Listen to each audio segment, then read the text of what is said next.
All right, back with another episode of Still Talking. How you doing, Todd? Doing great, Rob. How about yourself? Oh man, it's a lot of stuff going on in Steeler land, man. Schedule came out. We got tickets to a game. Absolutely. Ready to go. Great. Ready to go for the year. Yes, sir. All right, let's get right into it, man. Arthur Millette, we didn't talk about him last show. He got released. I think he wanted to get released. I don't know the reason why. I don't think he's got a job yet, but he's released. He's gone off the team. You can never have enough corners, so I don't see why we would want him gone. You see what I'm saying? Yeah, I think this was kind of, again, from what I've read at various sites, Rob, that apparently he wanted to be released, and I think it was an issue over money. Right. It kind of reminded me of the Steven Nelson situation a few years ago. Of course, that was a different situation, and that we're talking about quite a bit more money. Yeah. But apparently, it was suggested the Steelers asked him to take a pay cut, and he didn't feel like he needed to. Nope. So he decided to move on to, hopefully for him, is greener pastures. Yeah. Let's move on. Ahkello Witherspoon. He got released this week. Cornerback sometimes. Yes. Sometimes bench warmer. Or should I say tub man. Man, just really, for a veteran with the experience, Rob, that he's got, I mean, he truly was a boom or bust type of player. Yeah. He either looked really good and made an interception, or just got beat bad like he did against Philly last year. Yeah. With Brown, which, it's not like he was going up against a scrub, but man, on two of those three touchdowns that he caught, the other one was Minka, he got beat bad. So his tenure with the Steelers was short, but was kind of eye-opening, at least for me. I mean, I really couldn't remember a guy that had the ebb and flows that he had. Yeah. I just expected the more consistent performance. And then you throw in the injuries over a couple of years, and, that's definitely going to lead to you getting cut with most teams. Well, that's what I think the ebb and flow with his play was. Whenever he was injured, he didn't play well, because a lot of his injury were lower body, lower extremity injuries, hammies, strains in the lower extremities. And he didn't play well when he had those injuries, because I think his game is, well, any cornerback's game is, you got to be able to move and move quickly. You know what I mean? Yes. And so he just couldn't stay healthy. And if you can't stay healthy, you can't make the club in the tub, baby. No. Right. Let's move on. Your boy, Mason Rudolph, a.k.a. Rudolph the Red-Nosed Reindeer, is back in the fold. Hey, man, he's Christmas 365 days a year. Hey, you look like Santa Claus, so he leading the way for you. No wonder he's my boy. Yeah. He coming back in the fold to be a QB3, I think, right now. I tell you what, somebody suggested in an article a couple of days ago, Rob, that the Steelers might, and I'm using the word might, after they signed Mason Rudolph, that they might actually actively try to move Mitch Trubisky and his $8 million cap hit coming up this year. Right.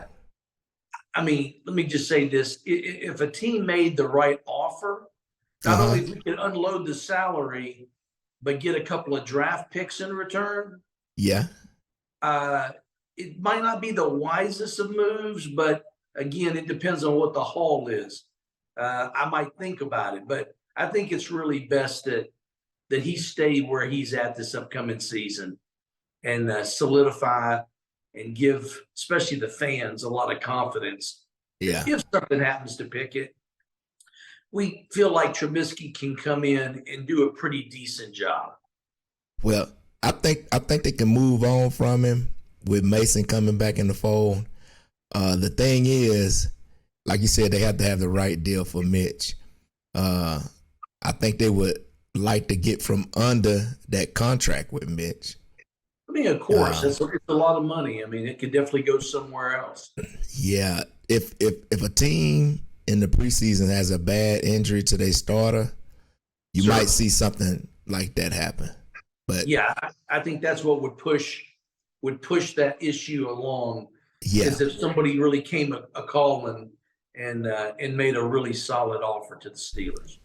Yeah, but I think Mason coming back would be good. We needed another camp on for sure. No doubt. That's going into camp with four guys: KP, Big Mitch, Mason, and Tanner Morgan that we brought in, right? Right. All right, let's move on. New guys coming over from the XFL. Hakeem Butler. I can't call him the Dream yet because he ain't earned a nickname yet. Right? No, he's definitely not earned it yet, but that'd be great if he was in that conversation. Yeah, he's 27. Played at Iowa State. Last year was with the St. Louis Battlehawks. Looked good in the XFL. You know, the competition is not as good as the NFL. Definitely right? not. But he made the All XFL team, and he looks. I could say he looks better than Claypool right now. Well, you know, I'm sure that's what Khan and company are hoping for, Rob, and maybe even better than Miles Boykin. Man, no, he can't. Miles, he can't take over Miles. I don't know where they gonna put him. Our wide receiver room is really crowded right now. Yeah, I don't know if Hakeem Butler is special teams capable, Rob. Because he's not okay. I can't say that. If he's gonna make the team, if he gonna make the team, they're gonna try him out there. You would think so. Yeah. But to me, those guys are in direct competition with each other. Who, Miles and Hakeem Butler? Yes. Yeah, that's gonna be interesting, man. For probably the 6th spot. Do you see him making a team? Probably not, Rob. If they go deal what they're comfortable with or what they know, I think Miles' ability on special teams, which he's proven that. Granted, it's only been a year. I think he probably would edge out Butler, but I could see maybe Butler making, the practice squad if he shows enough in the main camp and in preseason. But I definitely think that those guys, Gunnar O, Hakeem Butler, Miles Boykin, I can see all three of those guys fighting for the last receiver spot. Yeah. Gunnar O is the one that's to me got a bullet on his back. He got out because if what's keeping him on the team is a return game. So if they find somebody to do that, he might got. If Steve Sims was still on the team, I think he'd be gone. So no doubt. Yeah. All right, let's move on. Another cornerback. So Arthur Millette left, right? Yes. We got a guy from the XFL, Luq Barcoo, 24 years old, played at San Diego State from the great state of Ohio. Played his last year with the San Antonio Brahmas. Down here, Todd. Down here, hanging out with Hines Ward. So maybe Hines put in a good word for him. Right. And get him into the Steeler fold. There you go. So we got, our team is looking pretty full right now. We're close, Rob. I'm not 100% sure, but I think on the 90-man roster, I think we have filled, it's either 87 or 88 spots. I think we still got another couple potential signings. Yeah. Like that.